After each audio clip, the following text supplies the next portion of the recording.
So, ayun. Hello guys. Ngayon nga pala ay itatry natin ang collaboration sa NetBeans. So, these are the steps on how to collab in NetBeans using GitHub. So, first step, create a new repository on GitHub. So, required tayo may GitHub account dito. Then, nakagawa na ako ng GitHub account dito. So, paano nga ba mag-create ng new repository?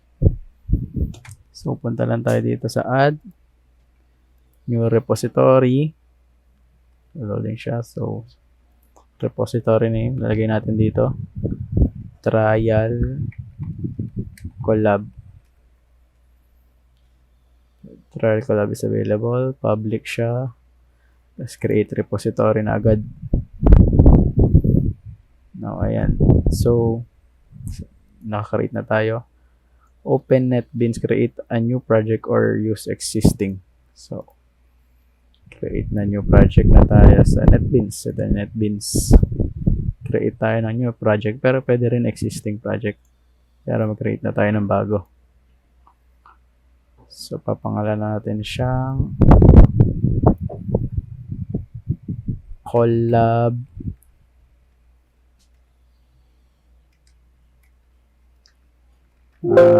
git collab finish. So, nilagyan agad natin siya ng main class. Ayan yung gumana.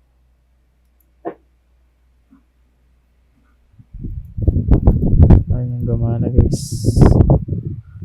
So, new project. Next. Tanggalin natin main class. New project. Ito na yung project natin. Napapangalan natin ng collab git. So, ayan. Ito na yung collab git. So, mag-create tayo ng new class. Java class. Trial. So, ayan yung trial natin. So, anong next step? Create a local repository for a project. So, maglagay muna tayo dito ng code. Lagyan natin main s out where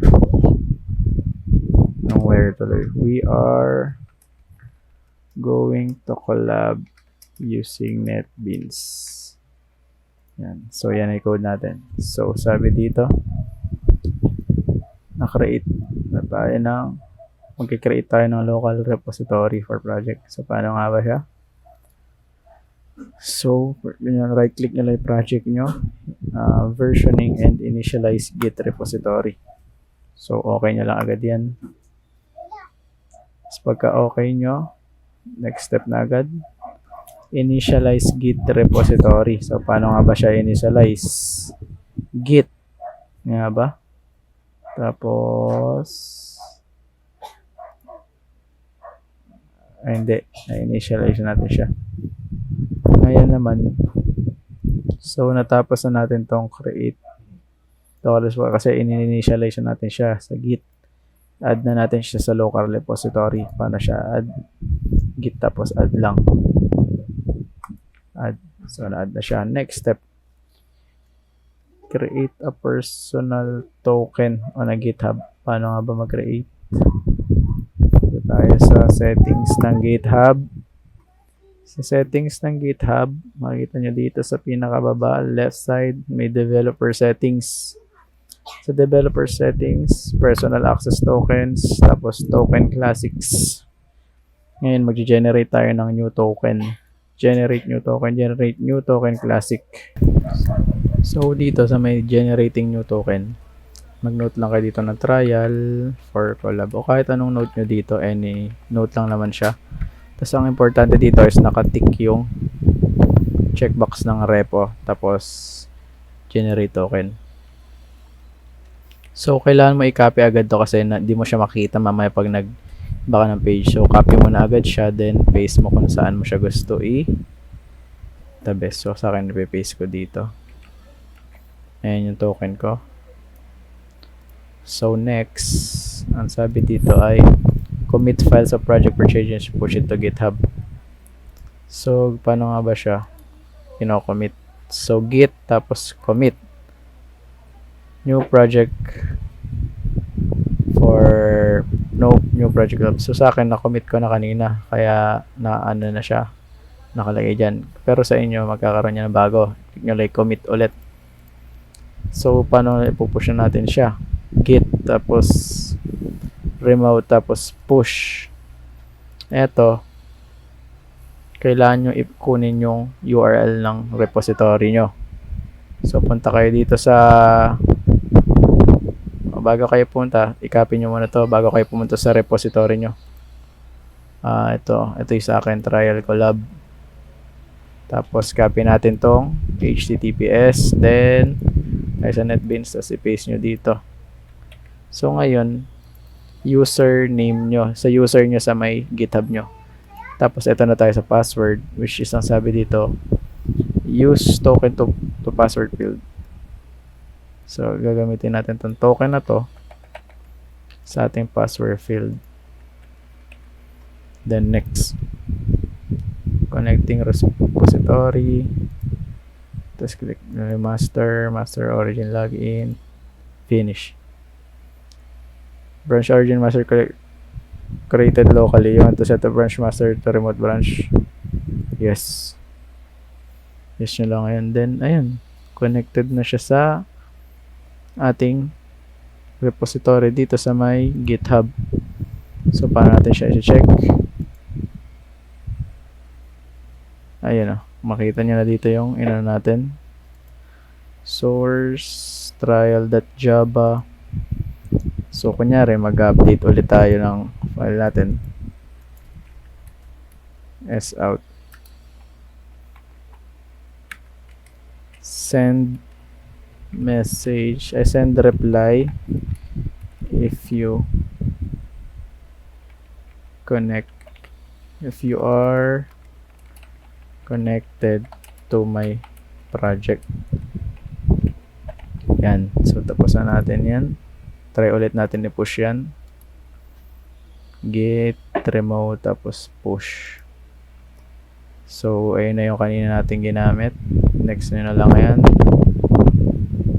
Tapos, click nyo lang yung master. Finish. And ayun, okay na siya. Ibig sabihin na push na siya. So, paano ngayon ang next step? Add collaborators on repository. So, punta tayo sa natin. Then, dito sa part ng repository, click nyo settings and collaborators. So, dito, mag-add kayo ng people. So, lagyan natin dito ay si Azilil01. Yung isa kong account. Add natin siya. Repository. So, ngayon, magsisend siya sa email nung pinagsendan nyo ng invitation para sa repository na to. So, tara na ngayon sa isa kong account. Let's go.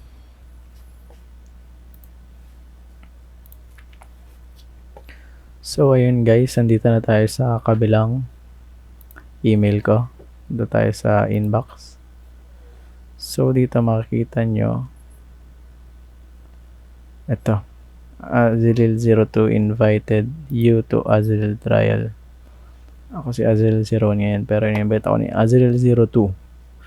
Let's see the invitation. So, accept natin invitation ni Azilil02.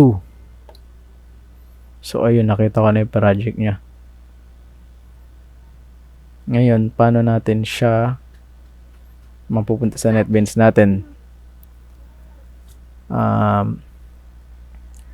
Punta lang tayo dito sa may team.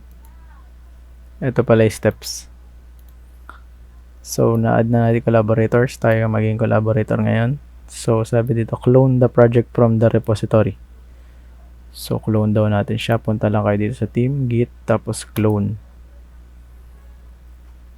Ayan, papalitan natin mga yan. Punta tayo sa GitHub ulit. Dito natin makikita ngayon yung sa repository, sa code, then itong HTTPS. Copy nyo lang yan. Then, punta ulit kayo sa NetBeans. Paste nyo ngayon dito.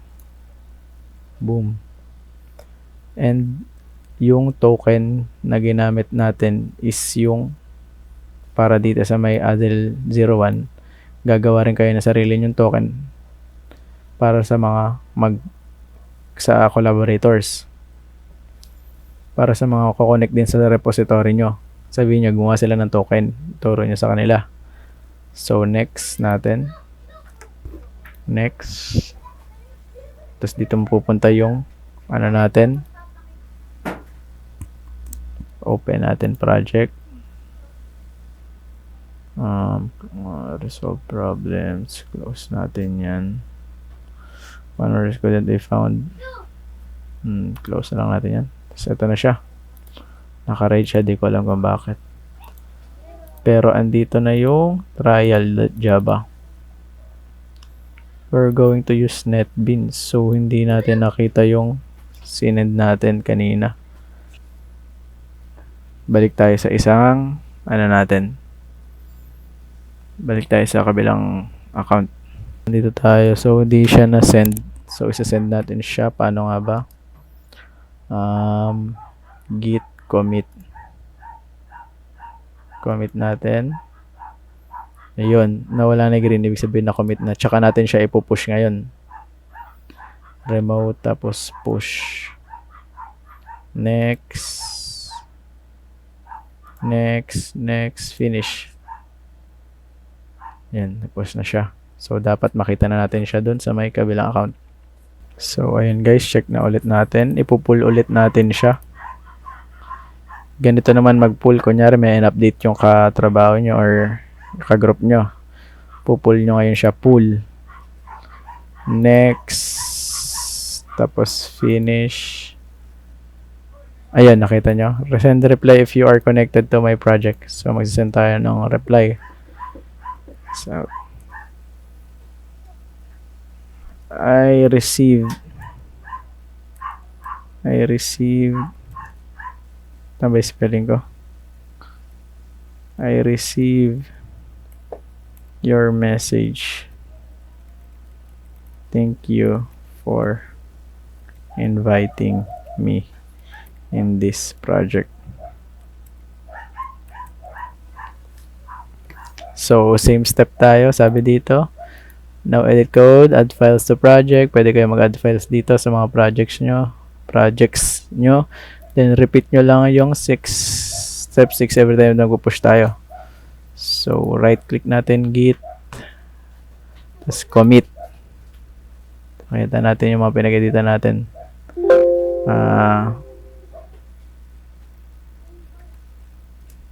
I receive your message. Commit. Yes nyo lang yan. Huwag nyo nang basahin yan. Tapos, since na-commit nyo na, pwede na ulit kayo mag-push. Push. Then, ayan yung story. Next. Next and finish. So, ayun.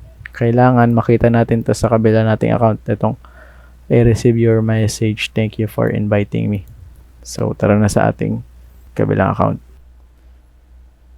So, try ulit natin mag-pull dito. Git, remote.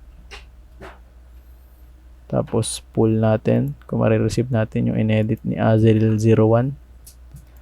Finish. So, ayun, nakita natin yung sinend niya.